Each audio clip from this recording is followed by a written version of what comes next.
Thank you very much. May we please be seated, Supreme Court, and thank you to all our honorable guests this morning for your speeches.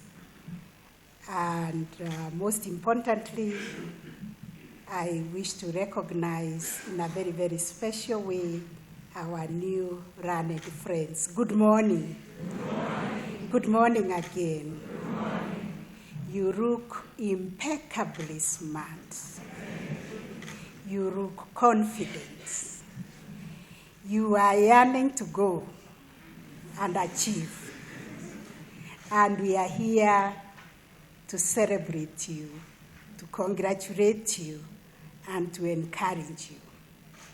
Thank you, all the speakers, for those very, very wonderful words and nuggets of wisdom that you have shared with our new learned friends.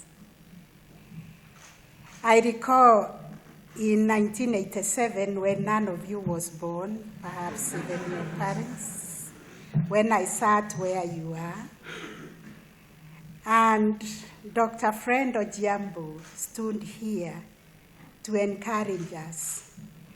And as I was going through my mind, I think the same words he said to you are the same words that he said to us 37 years ago.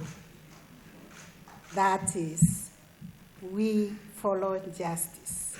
We live for justice. We respect the rule of law. And we work with integrity. Thank you, Dr. Friend Ojiambo. It doesn't change. Because he has served the law faithfully, and I think God has blessed him with youthfulness, and he has brought up wonderful people like Madam President of the Law Society, who has not slept for the last 2 weeks. I say the last 2 weeks because you know we suffered also a tragedy in the judiciary when our magistrate was shot while sitting at the seat of justice to discharge our constitutional mandate. And Madam President was with us all through. Thank you very much for standing with the vulnerable and standing for justice. So for me, I really wish to congratulate all of you, our new advocates, on this momentous day. As you stand on the threshold of this very distinguished career, I dare say you have joined a very noble and respected profession. And we who came before you are very, very proud to welcome you to the bar as advocates of the High Court of Kenya. As every speaker has said, it is true, your journey to this day has been nothing short of dedication and hard work. Earning a Bachelor of Laws degree, surviving the rigors of the law school, I know how many times you were made to fail and repeat. Thank you, Dr. Mutai, for being very, very kind to nurture these ones because they passed the bar exams, and for me, that's not a small feat. So please take a moment to reflect on these accomplishments and remember to express gratitude to those who supported you.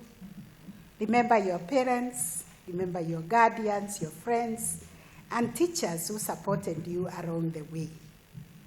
Their encouragement was vital in navigating this challenging path, and we are taught, as good people who trust in God, that we must always be grateful for whatever we receive.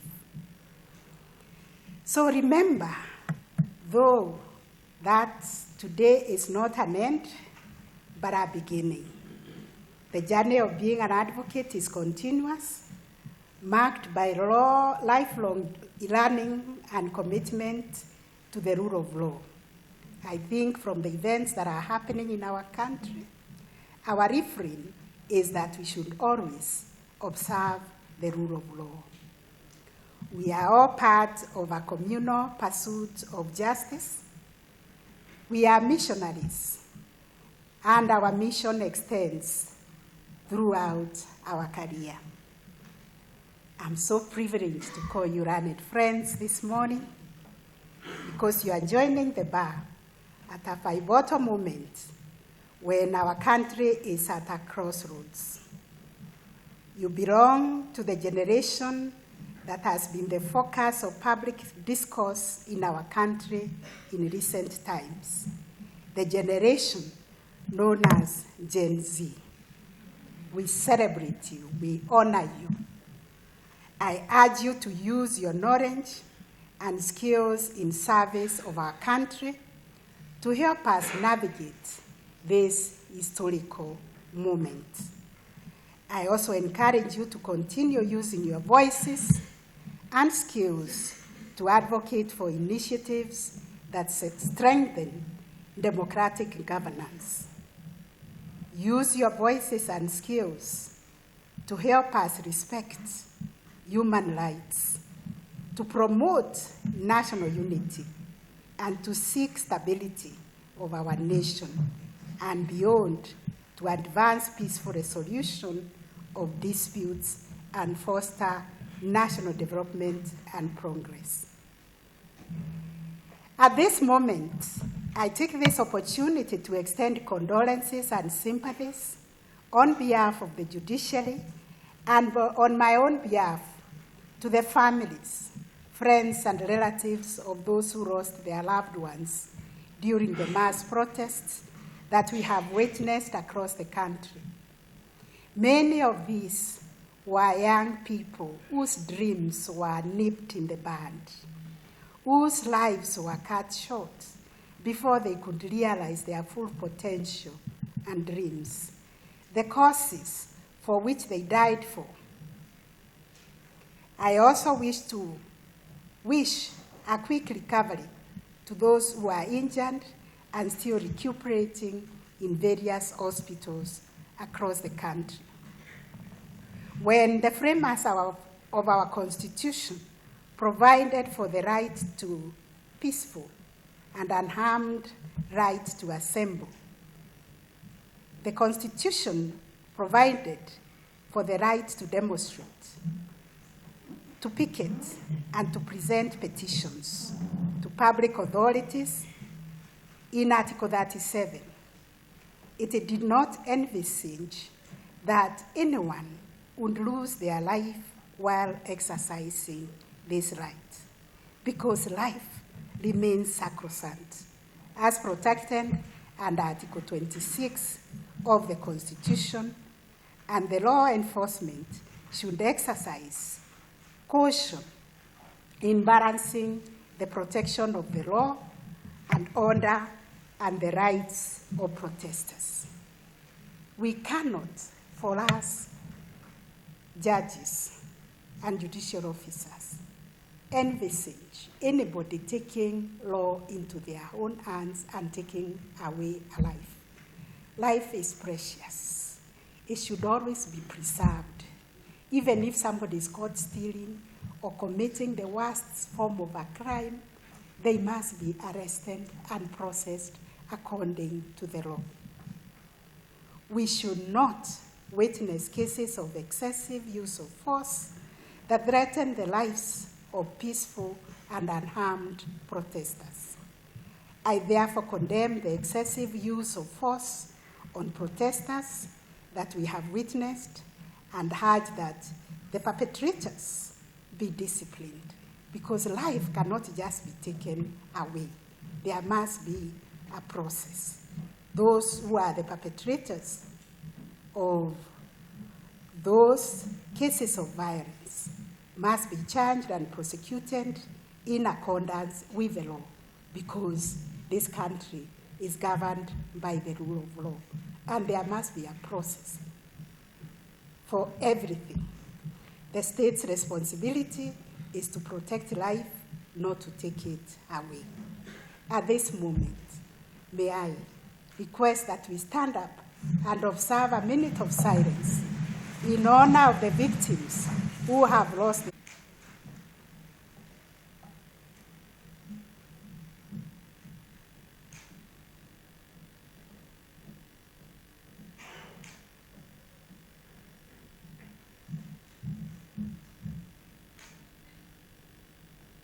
lives of those gallant children of this nation. Rest in peace. May their lives rest in power. Amen. Arbiter of disputes and conflicts that arise within our society. We cannot descend in the arena of dispute. This means that the judiciary must remain independent and cannot take sides in matters that have the likelihood to culminate into ripe disputes for resolution. This is an ideal that we will continue to respect and uphold so that everyone in this nation can find reprieve within the justice sector, can have the confidence to approach our courts because we are non-aligned. Although the judiciary is an impartial arbiter, we cannot be silent, but always guide the nation on what is the rule of law. This is how we communicate to the nation, by determining the disputes that come before us, by pointing out what are the provisions of the law. So the judiciary communicates through rulings and judgments in exercise of a sacred responsibility to uphold and protect the Constitution. That is why judges and magistrates across the country are sitting beyond standard working hours, including over the weekend, to ensure that the fundamental rights and freedoms guaranteed in the Constitution are protected and preserved. These efforts are largely undocumented because our focus is to serve without expecting accolades. I therefore commend judges, judicial officers, and staff for their commitment and urge them to continue selflessly serving our people and our nation in the spirit of the Constitution and our blueprint, the social transformation through access to justice that places the people at the heart and the center of everything that we do. I reaffirm that our courts remain ready and open to hear and expeditiously determine all causes, especially those presented in connection with the ongoing arrests. We will do this in keeping faith with Article 48 of the Constitution, which grants every person in our country the right to access justice. This is a sacred right that will continue to be our guiding star. This commitment is to ensure that our nation continues on the path of observing the rule of law and constitutionalism, and to guarantee that all state and non-state actors operate within the strict boundaries erected within the Bill of Rights. I also want to reiterate the importance for all of us citizens and duty bearers to conduct ourselves within the strict confines of the law and our Constitution. It is crucial to underscore that our Constitution provides for both rights and responsibilities. Those engaging in protest are under an obligation to do so peacefully, in a manner and in a way that does not threaten life or property. I also urge citizens not to violate the trust that the Constitution has bestowed us in Article 37, because we value life. The same way we value life and put a very high premium over life, we also respect private property. and therefore vandalizing, looting, or setting ablaze public or private property should be avoided. In addition, I call upon our law enforcement agencies to process any arranged or suspected criminal acts within the law. We should avoid any temptation to use extrajudicial means, including abductions, because this violates the Constitution and the law. It is an indignity to abduct somebody when you can just summon them to the police station if there is anything you require from them. Indeed, I also wish to share with you, as the National Council on the Administration of Justice, we've been working very hard to get the police service also to come up with a policy on the decision to arrest and decision to charge. It should not be arbitrary. It should not be whimsical. It should be based on reasons that can be presented to the suspected person that they are required at the police station. And as I indicated in an earlier statement, all arrested persons should be brought before the courts of law in a manner envisaged by the law and within the prescribed constitutional period. We have assured Kenyans that courts will continue to sit, even for extended hours, to ensure that citizens are not remanded for periods beyond what the Constitution provides. Let me also speak to the attack on the court infrastructure that we have witnessed on some of our court buildings across the country, and say that courts are the last bastions for the rule of law. And I believe those who attacked the court premises were trying to undermine the rule of law and were trying to interfere with the independence of the judiciary. For one, they did not want us to hold this ceremony of admission because they disturbed the Supreme Court. But thank God we are here and you are being admitted. The rule of law remains firm and strong.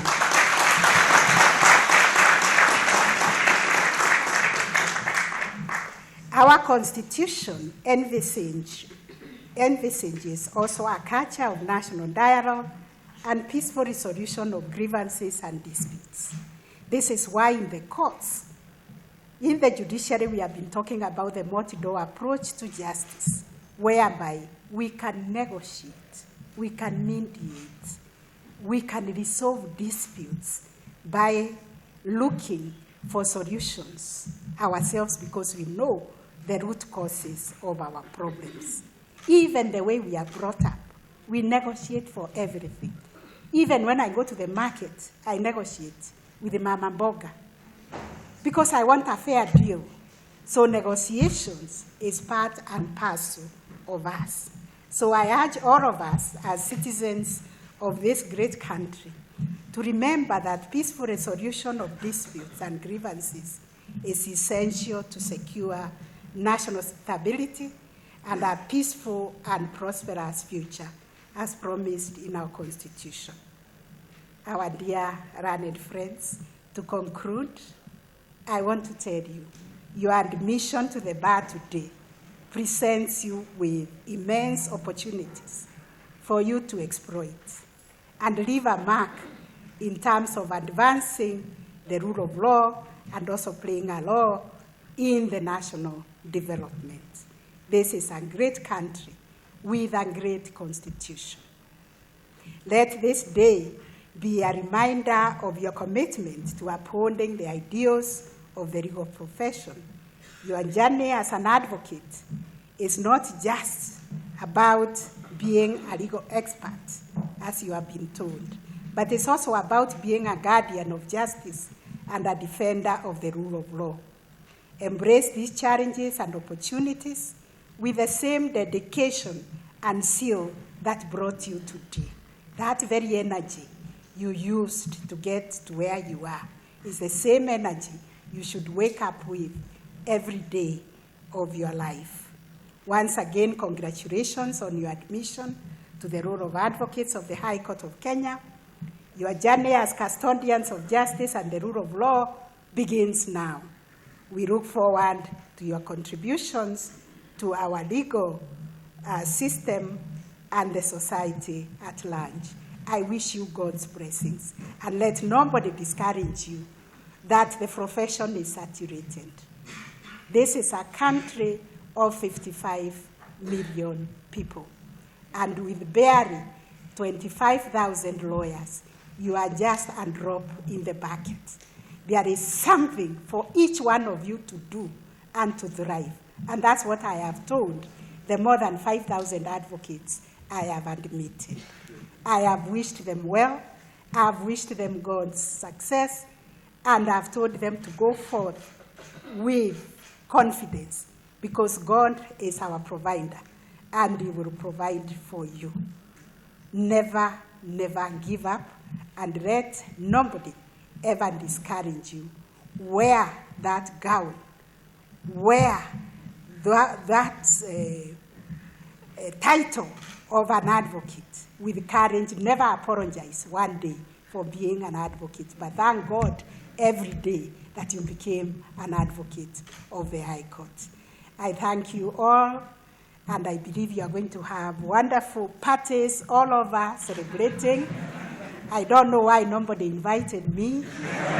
Of the 5,000 advocates, it's only one who had the courage to invite me.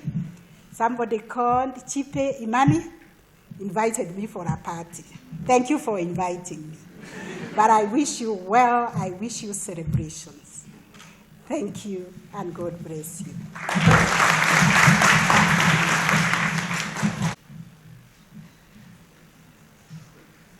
Again, as patriotic as ever, I think we've seen the first stanza of the national anthem. Do we sing it? It's as well. Oh God of all creation, blessed is our land and nation. Justice be our shield and defender.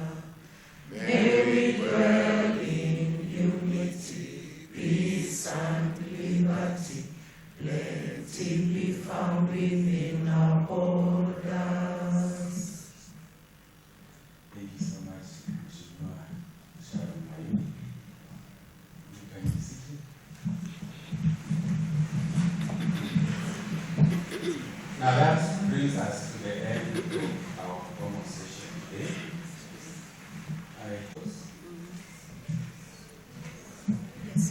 If we can.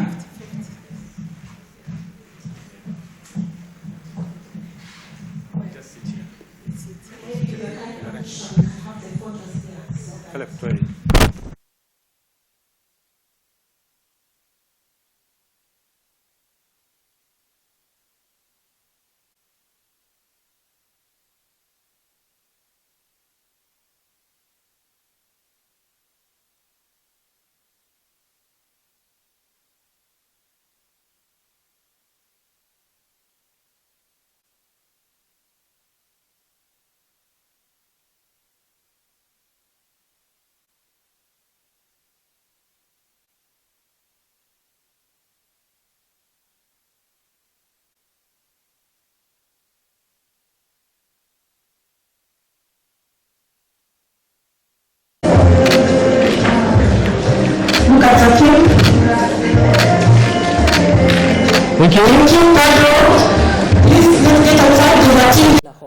Let's ensure that those who come before the courts of justice to testify are able to testify without any fear at all. Please, measures and strategies. I do believe, for those who may not be familiar, witness protection provides special protection services to those who are at risk and those witnesses who are intimidated because of the information that they hold and are cooperating with during, before, during, and after any trial process, either the court, the tribunal, the commissions, or at an inquiry. Allow me to end with this because it's important. Of Psalms chapter 82, verse 3 to 4, and it reads, "Defend the weak and the fatherless. Uphold the cause of the poor and the oppressed. Rest, God bless you.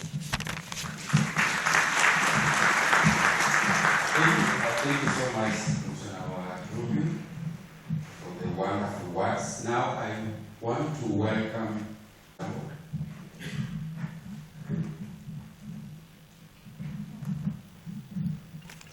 My Lady the Chief Justice, all protocols observed. Ladies and gentlemen, good morning. Good morning. Once again, it's my singular to be asked, in my capacity as chair of the Senior Council Bar, to say a few words at this occasion. Advocates. It's customary on occasions like this, and the nature and the form of the... Wow, I hope you're taking me that. I know it might not be sunny outside, but you should wear a long dress, isn't it? Why are you wearing long dresses? How many of you remember the book that Commissioner Mamoi Baruch read? How many? How many? John the Baptist, you don't remember? Please remember, you will be asked that question before you are allowed to cite the role. Let me welcome from the Council of Legal Education, Karim. Thank you, because today marks a significant milestone in your career journey and the beginning of a very exciting chapter in your today, knowing that each of you has shown incredible dedication and perseverance in pursuing your studies and passing the bar exams, which we administer at the Council of Legal Education, which has led to your admission today. This is truly a childhood dream that you've had for years. And I know for sure, someone like Salin Dutachui, this has been your lifetime dream and you have achieved it, and many of you seated here in this room. And in the pursuit of justice, equity, and upholding the rights of those that you serve, your work has the power to make tangible impact in the lives of individuals and the community and the nation at large. Approach your responsibility during my admission. The former Chief Justice, Evans Gisheru, told us that a lawyer is as good as his word. So make sure that your words and your action are always in tandem. As you embark on this new journey, remember that the legal world is not just about statutes, it's not about case law. From my experience, it's about people, understanding, and a commitment to positively impacting the lives of those you serve. And once again, on behalf of the Council of Legal Education, congratulations on this remarkable achievement, and the legal fraternity eagerly awaits your contribution, and I have no doubt that each will with success, fulfillment, and a steadfast commitment to justice. Thank you. Thank you so much. And now I welcome your President of the Law Society of Kenya.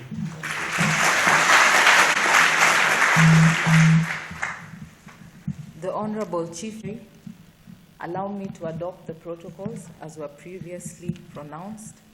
Good morning, everyone. Good morning, everyone. Good morning. God is good. All the time. And all the time. God is good.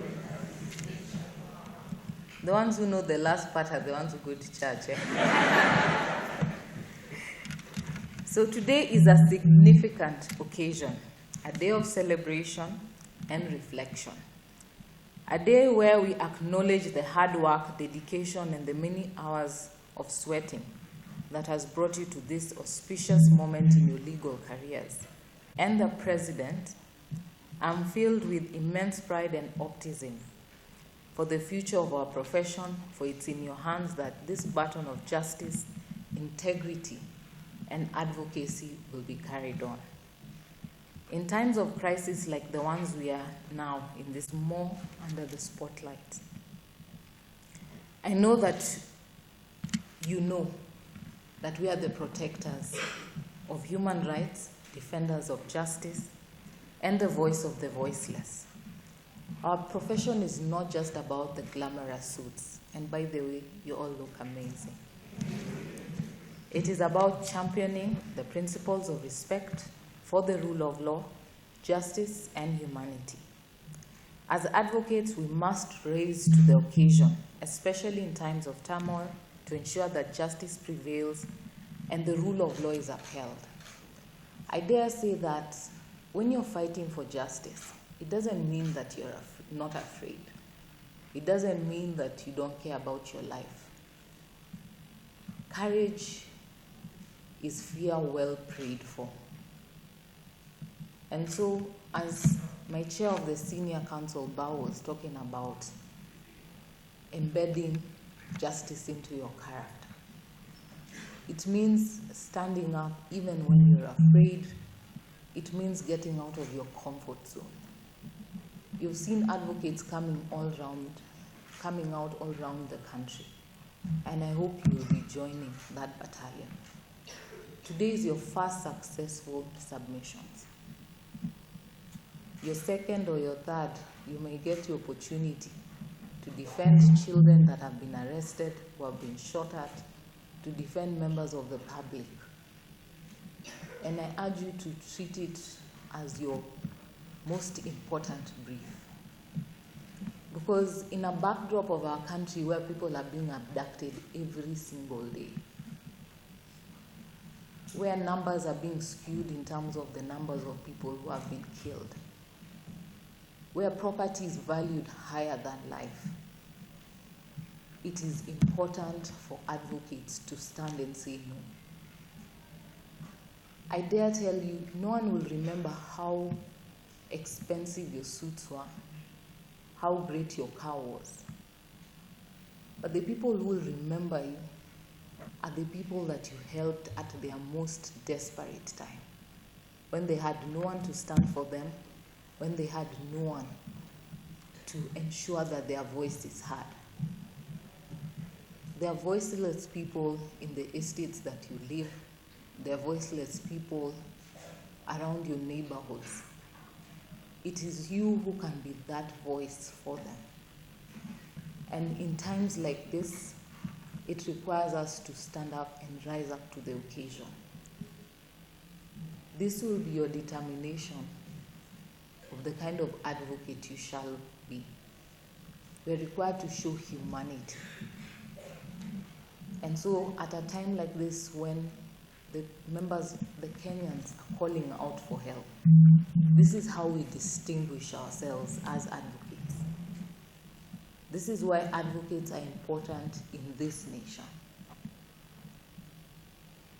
And today, as you mark your first successful day, I tell you the journey has just begun.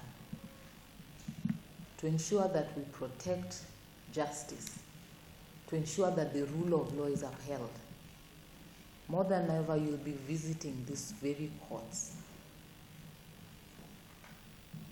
We'll be camping in these courts, because it's in these courts that we can raise the voice of the voiceless. As newly admitted advocates, you now bear a solemn duty to champion the rule of law. This duty is not merely an obligation, but a calling. The rule of law is the bedrock of our society, ensuring that justice is not a privilege of the few, but a right for all. Your responsibility is to uphold this principle in every case you handle, every argument you make, and every client you represent. Be courageous. Take courage. We are in it together. Today, our nation stares at uncertain times. The ongoing protest led by the Gen Z against the Finance Bill 2024 has brought to the forefront issues of economic justice, fairness, corruption, and accountability. As advocates, you're called upon to navigate these turbulent times with understanding, integrity, and love for your country. Your role is not just to speak for the law, but to advocate for justice, to be the voice of reason, and to ensure that rights of all citizens are protected. I know you know that the Law Society of Kenya is more than just a professional body. It's our collective home. It is a home of brothers and sisters committed to the pursuit of justice and the betterment of our society. I urge you to be active members of the Law Society of Kenya. Contribute your time, your talents, and your energy to the growth and development of our profession. Together we can achieve great things, but you must play your part. Here is something I tell all newly admitted advocates, and I'll tell it to you. It may be exciting to open your firm. That is nice. But if you can get an opportunity to work under senior or get mentorship, take it. Talking up from someone who has benefited from mentorship, from those who have struggled before me, those who have walked in these shoes before me. I'm a clear beneficiary of mentorship of so many seniors that have held my hand, and that has helped me get to the position I am today. This is a moment to savor your principles and shape your character. It's a moment to ensure that as you celebrate this milestone, you cherish this journey. Celebrate today, pop champagne or click your juice glasses with your family and friends, and remember that this day on and many anniversaries to come, you need to tick the boxes and say, how far have you grown, how far you have come.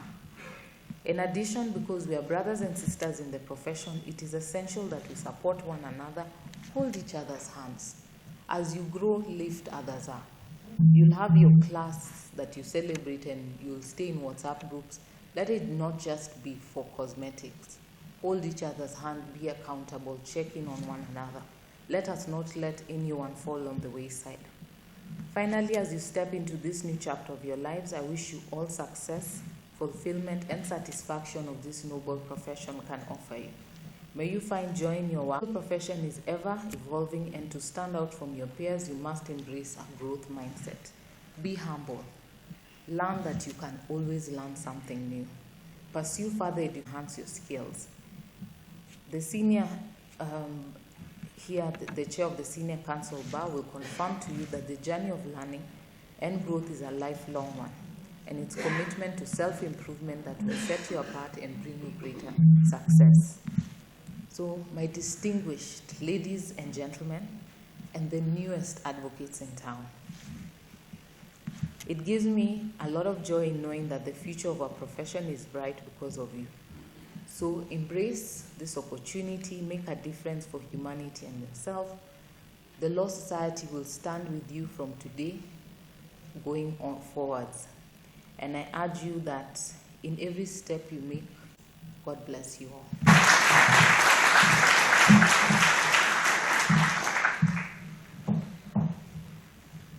Thank you so much. From the Office of the Director of Public Prosecution, the Republic of Kenya, and the President of the Supreme Court of Kenya, Lady Justice Martha Koome, allow me write on the protocols already established. Almost 800 colleagues in the Office of the Director of Public Prosecutions. An academic perspective, which is far different from what you enter into the practice of law, you will require to guard and maintain a very good relationship, just as the President of the Law Society has said. A very good relationship. And in my duty to invite the Honorable the Chief Justice of the Republic of Kenya, the Honorable Lady Justice Mother Karambo Koome, to talk to us on this, our very important day.